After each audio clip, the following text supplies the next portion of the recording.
going on, guys? Welcome back to Beatnik Garage. It's been a minute. I had plenty of comments on the several videos that I did have up. I was gaining momentum on all of that stuff, and then long story short, life happened.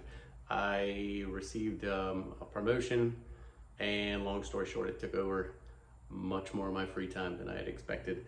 However, since then, I've had a few more things changed in the last month, and I've got some of my free time back. Fortunately, everything's going well still with work and life. And in my opinion, it's going even better now that I've got my free time back. So I had shared a video, a shorts video, that was about the other Roadster pickup that was in my garage. That is actually a good buddy of mine, Stan's, and that just went home yesterday. It's late August, and that thing is now drivable and street legal and basically all buttoned up except for the details. So I was just trying to get it running and driving for him. That has been a very long time build. Anyway, that is now not consuming space in my garage, which is awesome because I have free time and now I have space. So I'm back to Pinky. Where I left off with Pinky in those videos is pretty much where she's still at. So I have recut some brackets for the rear suspension. I changed up a little bit of the design, nothing major, just better clearance in some different spots here and there. But basically I'm big on lists. I like to keep track of things because I only get out in the garage whenever I get the moment. So I often forget where I last left off. So I've created a list on the whiteboard over here of what I need to do and in what order picking this project up, and I will show you that now. All right, so basically where I need to restart on Pinky, there is a vertical cross member across the back that's just forward of the rear differential.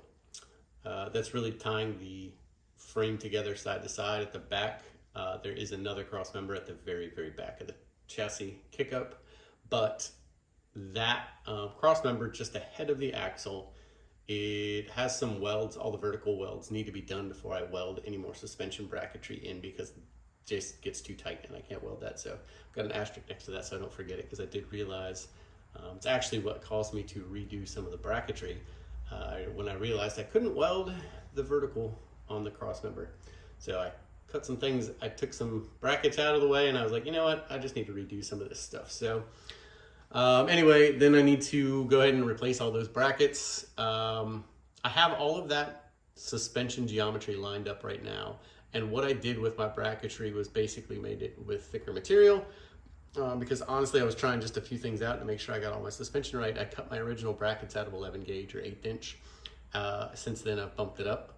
So I'm replacing all those, and what I realized I could do, so I keep all my geometry correct, is basically just knock one bracket off at a time and use the other bracket that is already in place to go ahead and reset everything so nothing changes.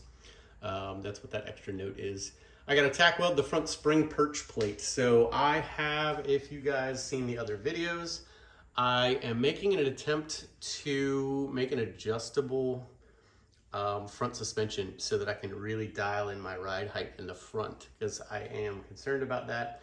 You know, it is a buggy spring up front, so I don't have adjustability other than to possibly put shims in and or remove shims. So either way, where I'm headed with this list is just to get the chassis on the ground with a handful of items in it, like the engine and possibly even the body weight on it, to get the suspension to squat to where it should be in the front, or where I assume it's going to sit in the front, and just see how close am I and if I need to make any adjustments to my cross member, because it's completely custom. So then from there, got to remove the engine and trans because it's all sitting on the table. I don't know if you just saw it in the background. I'll show it to you in just a moment of where I am actually at with it right now. But the goal of this is to get everything off of the weld table and onto the floor in the other bay of my garage. I can skip a few things there. Basically, I need to recheck the wheelbase and whatnot just to make sure I'm accurate to what I've been building to, because I am taking 3 inches out of the body from front to back. So I want to make sure that I got my wheelbase correct and my front spring cross member in the right location to keep my wheelbase where I need it.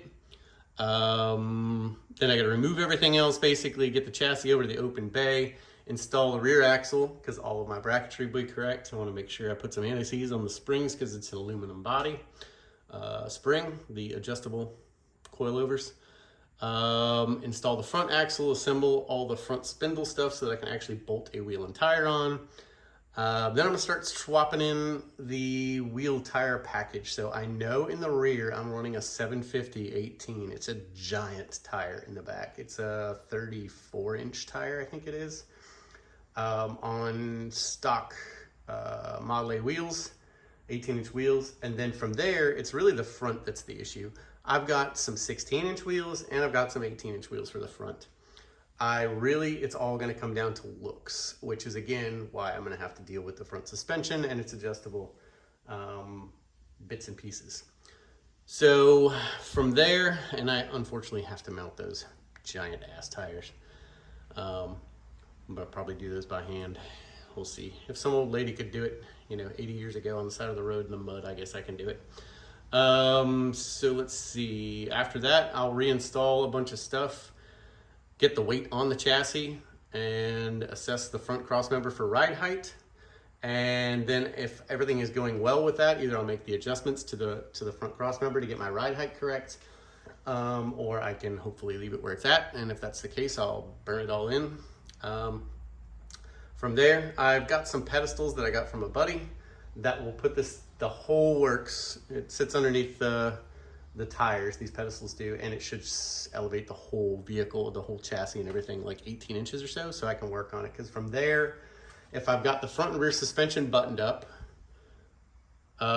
really what I want to do is start working on steering and stuff. So I've got a couple things mocked up. I probably am going to run these headers, I've realized, because I have tried stock manifolds and some block hugger headers, and there's just no room. So what is dictating that right now, and I think I covered it in another earlier video, but basically there's, I think, 22 or 24 inches inside the frame rail, and that was dictated by the firewall shape, and the outside of the frame rail being tucked pretty tightly against the perimeter of the firewall. Of course, they're 2-inch wide frame rails, so it creeps in on itself. Made it too tight. So I wasn't probably going to run these just because I do want to drive this car just about anywhere, and I thought this is probably going to be obnoxious. I love the look, I love the sound. My wife's going to ride in this car as well. I figured it would probably get obnoxious, and we'll see. Anyway, I have committed to these because primarily that's what fits. And I'm not upset by the look. I am likely going to build a full exhaust system, which I was accounting for anyway. I just didn't anticipate having to go through the chassis. We'll see what happens. So the body, I guess, will likely come after I get my steering buttoned up, my front bones tied to the chassis. Will of course come before the steering does. I'll get the steering box in this thing. I'm likely going to have to redo my engine mounts because the steering box seems to be happy where the driver's side engine mount is. Imagine that. I should have learned lessons. Everybody knows that that's generally where it ends up. So either way, whole bunch of options I can do about the engine mounts. I'm not worried about it at all. But basically, I think once I get this front end buttoned up, steering suspension nailed down, I'm gonna have to put the body on it, get the body chopped, and it's getting channeled, sectioned, everything's going sectioned lengthwise though. So I'm, again, cutting 3 inches out of the behind the door. I'm taking 3 inches there for sure. Likely gonna chop it 3 inches, and it will be channeled to the point that you might see an inch of the frame on the bottom if you're standing way back from the car. The frame is anticipated. I'm setting everything up to be 4 inches off the ground, static ride height. So that's where I'm at. That's what's been going on. And I only have a few other little things that are in the mix before I really hit just this car. I am hoping to, beyond that, hoping to do a little bit of work interior wise on my garage. Cover the walls in here with either some sheetrock or some plywood that I can actually get a hold of for free. And basically just focus on my own stuff. And I'm also planning to focus and put some effort into the channel and see what happens. We'll see what goes on. I think I'll probably call it good for this video at the moment, just as a catch up. And then the next time I make a video will be some work getting done. All right, thanks guys, I appreciate it.